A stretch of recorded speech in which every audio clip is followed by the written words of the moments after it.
ఎన్నికల్లో ఇచ్చిన మాట ప్రకారం రైతులకు 1,50,000 రూపాయల వరకు రుణమాఫీ చేస్తామని ఆగస్టు 15 లోపు 2 లక్షల వరకు రుణమాఫీని అమలు చేసి తీరుతామని ఎమ్మెల్యే వివేక్ అన్నారు.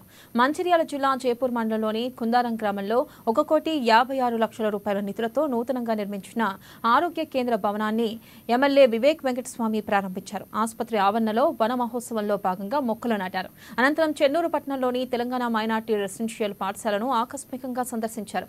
వసతి భోజన సదుపాయాల గురించి విద్యార్థులను అడిగి తెలుసుకున్నారు. ఇక విద్యార్థులకు మెరుగైన వసతులు కల్పించాలని ప్రిన్సిపల్ను ఆదేశించారు. తర్వాత ఎమ్మెల్యే క్యాంపు కార్యాలయంలో షాదీ ముబారక్, కళ్యాణ్ లక్ష్మి మరియు సీఎంఆర్ఎఫ్ లబ్ధిదారులకు చెక్కులు పంపిణీ చేశారు.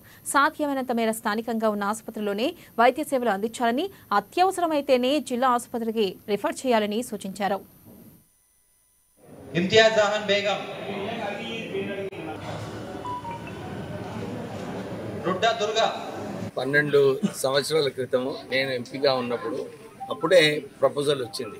ఒక కొత్త బిల్డింగ్ కట్టాలని చెప్పి నేను ఎంపీగా ఉన్నప్పుడు ఇక్కడ ప్రాంత ప్రజలందరూ కూడా కోరడం జరిగింది. అప్పుడు నేను ఇక్కడనే పోయేటప్పుడు ఇక్కడ 4 బోర్వెల్స్ 4 బోర్వెల్స్ అప్పుడు విశాఖ చారిటబుల్ ట్రస్ట్ ద్వారా కుందారంలో ఇచ్చి ఒక బస్ షెల్టర్ కూడా ఇక్కడ కట్టించడం జరిగింది. ఈ రోజు ఈ పిహెచ్సి ఇనాగ్రేషన్ తర్వాత ఈ పిహెచ్సిని చూస్తే చాలా సంతోషంగా అనిపించింది. ఎందుకంటే ఇన్ఫ్రాస్ట్రక్చర్ చాలా బాగుంది, స్టాఫ్ కూడా సరిపోయిన స్టాఫ్ ఉన్నారు. ఇప్పుడే కలెక్టర్ గారు కూడా ఇదే చెప్పారు, అవుట్ సోర్సింగ్స్ లో ఇంకా కొందరు డాక్టర్స్, నర్సెస్ కావాలంటే కూడా మనము రిక్రూట్ చేసుకోవచ్చు అని చెప్పి వారు సూచన ఇవ్వడం జరిగింది. దాని ప్రకారంగానే అన్ని చోట్ల కూడా చెన్నూరు హాస్పిటల్లో కూడా 50 బెడెడ్ హాస్పిటల్ కానీ దాన్ని 100 బెడెడ్ హాస్పిటల్ చేయాలి. చేస్తేనే స్టాఫ్ ఎక్కువ మంది వస్తారు.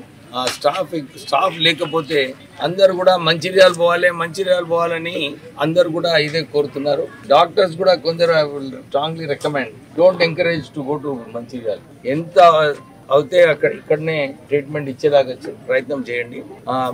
మీ పరిధిలో లేనప్పుడు మీరు మంచిర్యాలకి రెఫర్ చేయండి. ఎందుకంటే మొన్న చెన్నూరు హాస్పిటల్లో ఒక యాక్సిడెంట్ కేసు పోతే immediately they refer to Mancherial. So that tendency ఏదైతే ఉందో మంచిర్యాల పోవడము, కరీంనగర్ పోవడము, హైదరాబాద్ పోవడము కేవలం ఖర్చులు పెంచుకుంటారు. కానీ ప్రజలకు ఏదైతే ఉందో అపోహ గవర్నమెంట్ హాస్పిటల్లో సరిగా ట్రీట్మెంట్ కాదని మనం ఆ ఇంప్రెషన్